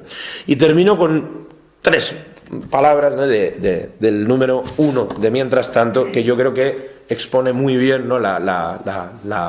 el objetivo, ¿no? Por cierto, Sacristán tiene un renacer, que fue su año en México, que fue un año también muy interesante. Sacristán pasó un año en la UNAM, en México, ha estado con nosotros Ignacio Perrotini, que fue su secretario personal durante un año, ahí hizo cosas extraordinarias, podemos entrar un poco a detalles si queréis, pero bueno, tuvo que volver por razones de salud, fundamentalmente, y como digo, fallece muy pronto, pero el proyecto en el que él estaba lo resume muy bien en el número 1 de Mientras Tanto, cuando dice que la tarea que hay que proponerse es la tarea para que tras esta noche oscura de la crisis de una civilización despunte una humanidad más justa en una tierra habitable, en vez de un inmenso rebaño de atontados ruidosos en un estercolero químico, farmacéutico y radiactivo. Manuel Sacristán, muchas gracias.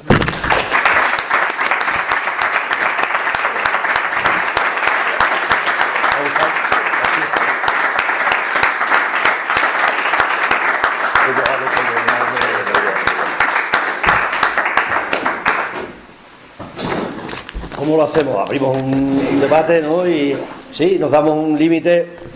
Luego tiene que intervenir Miguel. Tiene que, o sea, ¿qué hora es? Para que no recortemos. 12 y 5. 12 y 5.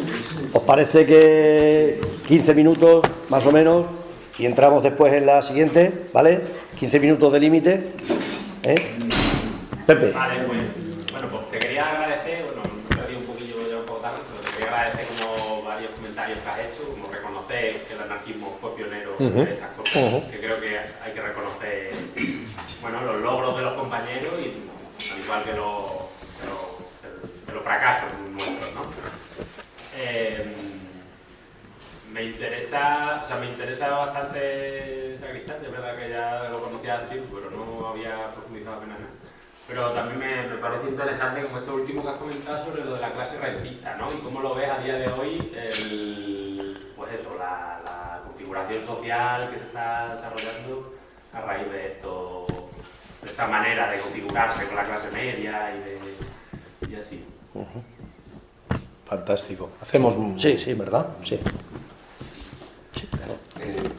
Yo en relación con traer a Manuel Sacristán a la actualidad y al presente, me ha parecido interesante el apunte que has dado sobre si la involución o la locura ultrasensata del eurocomunismo es asimilable, ¿no?, a, bueno, en fin, a los planteamientos predominantes, al menos en la izquierda institucional. Y bueno, incluso yo creo que más degenerados todavía o más oportunistas todavía, ¿no?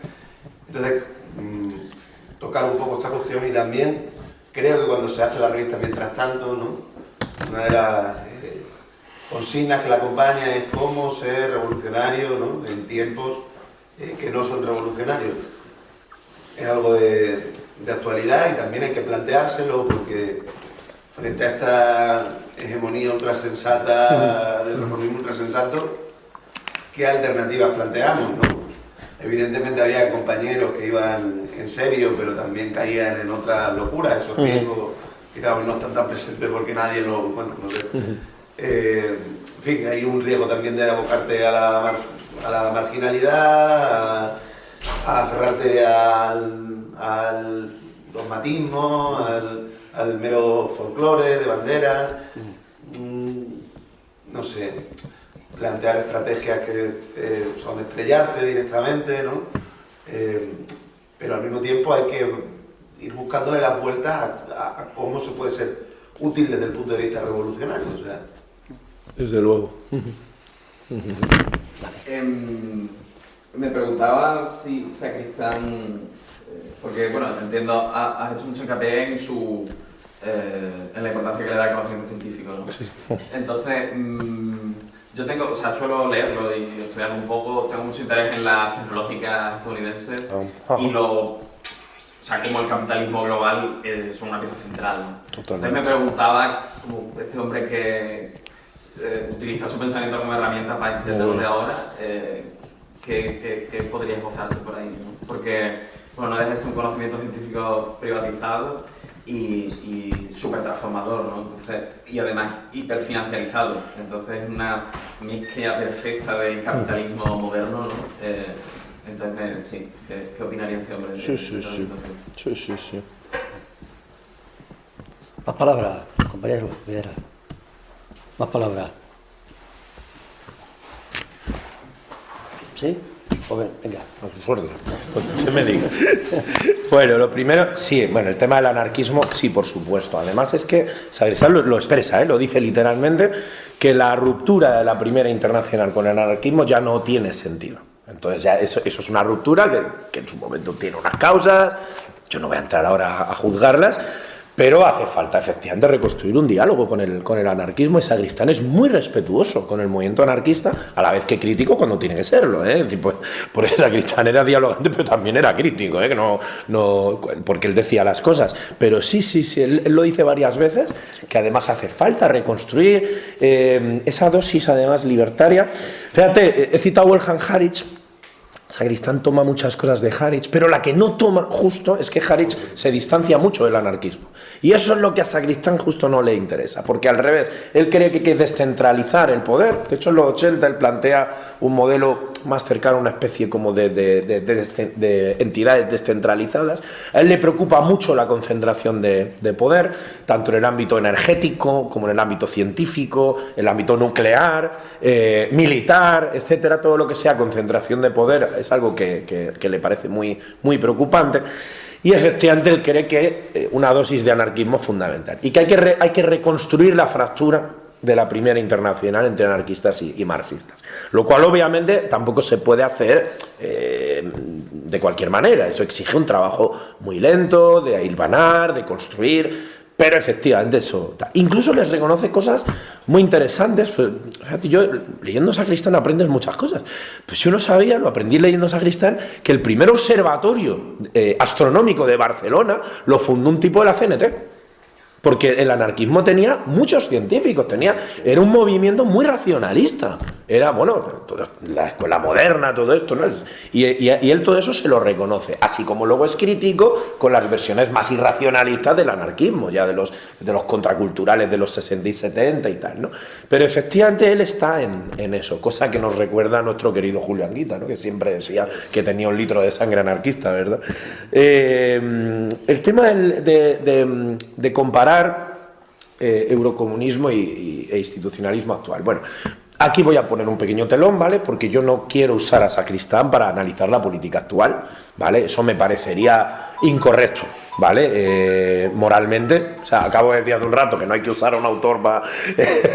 Entonces yo no lo voy a usar, pero mi opinión personal como José, ¿vale? Como Pepito, es la que tú has dicho. Yo coincido contigo. Yo creo que efectivamente hay una institucionalización de la izquierda que no es de ahora, que viene hace mucho tiempo, que tiene que ver con crisis profundas, de los 70, difíciles de analizar, pero yo creo que efectivamente hay varios problemas en la izquierda y uno es ese. Sin pretender tampoco decir que hay que vivir totalmente apartado de la institución, porque yo creo que un cargo público, si lo hace bien, puede hacer un buen trabajo. Eso lo decía Lenin en 1905, vamos, tampoco estoy... es decir, si tú tienes un cargo público que está pisando barro, que está llevando está fortaleciendo al movimiento, bien, pero lo que no puede ser es que en la izquierda la centralidad sea la acción institucional. La acción institucional será un frente de los muchos frentes que hay. Está el frente sindical, el frente cultural, el frente vecinal, el frente no sé qué, frente movimiento, lo que tú quieras. Y el cargo público será uno más de todos esos. En mi opinión, el problema es que en el momento en que la política es el cargo público, se jode. Y claro, la sociedad burguesa tiende a eso. Yo me acuerdo, yo cuando fui cargo público, me acuerdo perfectamente, que además me parecía súper injusto. Es que no he tenido más voz en mi vida de cuando fui 4 años de procurador Cortes, se llama, diputado autonómico de Castilla. Y joder, y es verdad, y Yuji, seguro que tú lo has vivido igual, ¿no? De repente tienes un altavoz gigante, que si lo usas como lo hacías tú, está guay, porque tú lo usabas para lo que hay que usarlo, ¿no? Para defender al pueblo, para llevar la voz, como decía Lenin, de altavoz, ¿no? Y tú eres un ejemplo, igual que Manolo, de hacer bien un cargo público, ¿no? Pero si la centralidad es esa, es desastroso. Y yo creo que efectivamente ese ultrasensatismo lo tenemos muy instalado. Fíjate, hablaba de las 3 lecciones de la Universidad de la División del Trabajo, que comentaba que era un texto que había hecho para confrontar con ciertos izquierdistas, ¿no? de la universidad, que abogaban por la abolición de la universidad. Pero curiosamente, cuando reedita el texto, en el año 79, lo que dice es lo contrario. Dice, para que veamos un poco cómo razonaba, dice lo siguiente: cuando reedita el texto en el 76, han pasado, si no me equivoco, 7 u 8 años, dice, en su última fase, el 68ismo español, y estamos en el 76, ya hegemonía el eurocomunismo en la izquierda, ha cambiado mucho el cuento, ¿no? En su última fase, el 68ismo español fue una escolástica congestionada, falsamente marxista, que hablaba constantemente de abolir allí mismo la Universidad y la División del Trabajo, mientras la tasa de crecimiento del Producto Nacional Bruto español rebasaba ampliamente la media europea. El régimen alcanzaba sus puntas más altas de adhesión pasiva, la llamada despolitización popular, y la correlación de fuerzas era tal que ni siquiera se podía resistir medianamente a la represión fascista. El verbalismo escolástico de aquella vanguardia desaforada tenía, entre otras, la grave consecuencia de desacreditar ante un buen sector de la población joven conceptos tan importantes como los de superación de la universidad y superación de la división clasista del trabajo. O sea, no es que la idea sea mala, es que porque es buena hay que estudiarla bien, ¿no? Pero dice, con el material aquí traducido al catalán, se intentó contribuir a que esa vanguardia estudiantil se diera cuenta de que tenía que fundamentar mejor sus motivaciones y a que la mayoría de la población estudiantil viera que los temas involuntariamente ridiculizados por la vanguardia no son en sí mismos ridículos, sino importantes. Hasta aquí el análisis de los 70. Ahora, dice, hoy, 1976, eurocomunismo, dice, hoy, una buena parte de la insensata vanguardia estudiantil de 1967 a 1972 se ha hecho tan estérilmente ultrasensata que este viejo material sería quizás útil empleándolo al revés que en 1970. Es decir, ha habido un cambio. Todo ese izquierdismo que tú mencionabas, ¿no? Ese así como el folclore, ¿no? Ese así tan verbalista y tal, ha cambiado. Ha mutado, está transformando. Y él ve que el país ha cambiado y la izquierda ha cambiado. Y en mi opinión, lo que tenemos un desarrollo de eso, no siendo muy simplificadores, yo creo que va por ahí. Y yo creo que tu cuestión sobre el riesgo de identitarismo se contesta un poco así, ¿no? Es decir, son como los dos polos, ¿no? El ultrapragmatismo y por otro lado el ultrasectarismo, ¿no? Serían como los dos extremos, ¿no? a combatir. Esto lo explicaba muy bien en la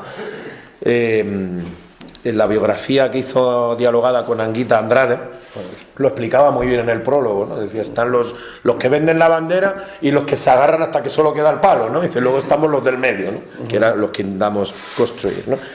Y por último, ciencia y tecnología. Muy importante. Yo efectivamente me dediqué un poco a eso.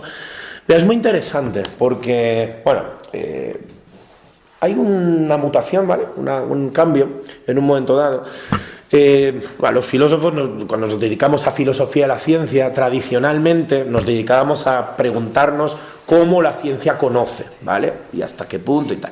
Es un debate filosófico, a mí me gusta mucho, es muy bonito, pero Sacristán dice, no, el debate no es este, cuidado. El problema es que la ciencia y la tecnología transforman nuestra realidad. Y transforman porque además se hacen en una sociedad de clase, la ciencia y la tecnología tienen dueños. Efectivamente, tú has hablado de las tecnológicas estadounidenses privadas gracias también a las contratas de Estados Unidos, porque Elon Musk, si no lo hubiera salvado el gobierno estadounidense, estaría vendiendo patatas fritas en una esquina, porque él le salva a Tesla, se la salva a la NASA. O sea, eso es un hecho, él le salva a el gobierno con contratas millonarios que le salvan a SpaceX, la empresa esta de cohetes y tal, ¿no? Pero es cierto que transforman la realidad. Y Sacristán lo ve en la ecología, el impacto de las tecnologías nucleares, de las tecnologías alimentarias, incluso de la cibernética como control social. Tiene un fragmento, esto lo hace Richman en el monográfico de Nuestra Bandera que coordiné, que participan Miguel y Manolo, llega incluso a hablar del potencial autoritario de la cibernética como control social. Se adelanta 50 años a esto. Claro, sí, ahí ya estaba empezando un poco Internet, ¿no? Entonces igual ya le influía... Que no existía Internet, pero ya veía el potencial, es muy curioso, lo expresa de manera muy abstracta, pero parece que lo ve, que lo adelanta, ¿no? Y entonces él dice... Tenemos que preocuparnos no tanto de la filosofía de la ciencia en el sentido epistemológico, ¿no?, cuanto de la política de la ciencia. Porque la ciencia tiene unos directores, tiene unos dueños, tiene unos objetivos, y de lo que se trata es de democratizarla, de controlarla y de ver para qué fines tiene. Porque efectivamente la ciencia y la tecnología transforman la realidad y de manera cada vez más drástica y más fuerte.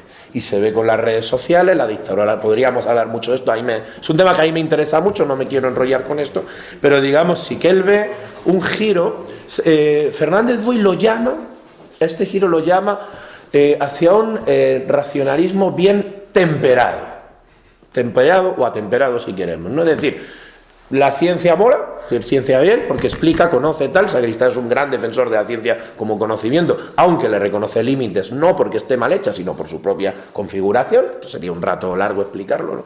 Pero sobre todo, la ciencia transforma y te puede transformar en un sentido peligroso. Y además tiene una expresión que es muy buena, dice, lo malo de la ciencia, lo peligroso de la ciencia es que es buena ciencia. Es decir, la ciencia, porque conoce, puede transformar. La física atómica es buena física y por eso puede reventar Hiroshima. Porque explica bien, porque sabe trabajar con un átomo, y eso es lo peligroso. Y podemos reventar el planeta porque tenemos una física bastante eficaz a nivel de conocimiento. Entonces el problema para el de la ciencia no es su factor cognoscitivo, que él no suele cuestionar, sí en economía, sí en ciertas ramas y tal, en un momento en el que además la ciencia se estudia mucho ideológicamente. Althusser estudiaba mucho la ciencia como superestructura, como ideología, como tal. Sacristán lo que dice es que hay que estudiarla como instrumento de transformación, ¿no? Y como fuerza productiva y como fuerza destructiva también, ¿no? Con esto yo me parece que queda un poquitín así contestado, ¿no? ¿Lo dejamos ahí? ¿Sí? Pues venga, gracias.